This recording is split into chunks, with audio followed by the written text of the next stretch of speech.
There's something about tragedy and crisis that almost makes us question everything we've ever believed. It seems like in the moments when we felt the strongest that our faith could never be shaken, that we could never be tossed from what we believed, and then suddenly a crisis hits, tragedy hits, and suddenly everything is up in the air, and we have so many questions.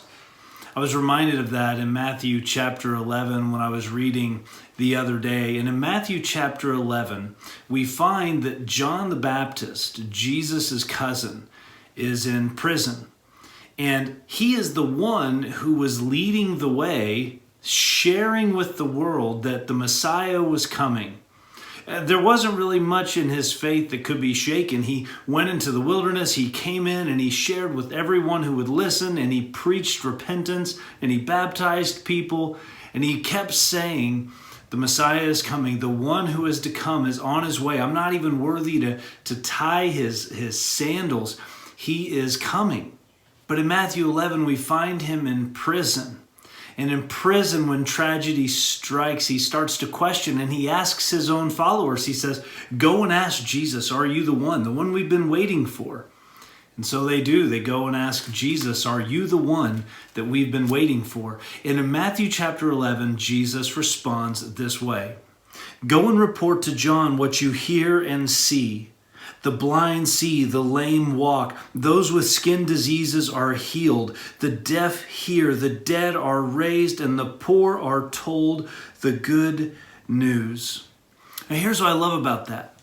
Jesus responds to the question by sharing this really good news of all these amazing things that are going on. But the conversation between Jesus and the people listening to him continues. And over in verse 11, after John has doubted, over in verse 11, Jesus says this, I assure you, among those born of women, no one greater than John the Baptist has appeared. Here's what I learn about me when I read this. I learn about me that as strong as my faith seems at times, when pandemic hits, when things are chaotic, when everything is kind of in flux around me, I am so prone to question everything I believe. Jesus, I had trusted you. I put everything on the line for you, and now everything is different. And I don't know, Jesus, if you could just tell me, are you the one? I'm just struggling to know.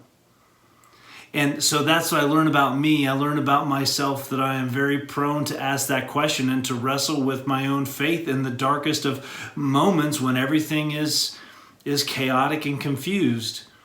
But I also learned something about Jesus. I learned that Jesus is so gracious to us at our absolute worst, in our times when our doubt is the greatest, when our questions are the fiercest, when we aren't sure which way to go and to turn, and we question everything we've ever believed and wondered and thought about who God is, about who Jesus is. Are you really the one? Are you really faithful, God? Are you really going to come through? I read and I see that Jesus is so gracious and merciful to us. Maybe you have been there before. Maybe you're there now. I know that there's some light at the end of the tunnel with this pandemic stuff that is around us, but maybe still in the midst of the last couple of months, you've just been wrestling with your own questions of faith. Jesus, are you really the one? Are you really who you say you are?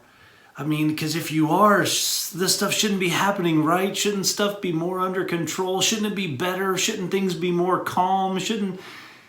And even though they're not, and in the midst of it, we still question and we wonder and we ask those questions. And Jesus comes along and he says, the blind see, the lame walk, the deaf hear, the poor are hearing good news. There's great things happening. You need to trust. And then even in my doubt, even in John's doubt, even in your doubt, I'm telling you, there's no one greater. Now, I'm not as great as John the Baptist. My assumption is you're probably no John the Baptist either. But what I learn about Jesus is simply this, that in our moment of greatest doubt and deepest questions and biggest fears, Jesus is so gracious. Friend, I hope and pray for you that as you continue walking through this pandemic, as we all walk through it together, I hope and I pray that even in your deepest questions, that you will turn to Jesus, that you will trust his grace, that you will hear his voice, and that you will obey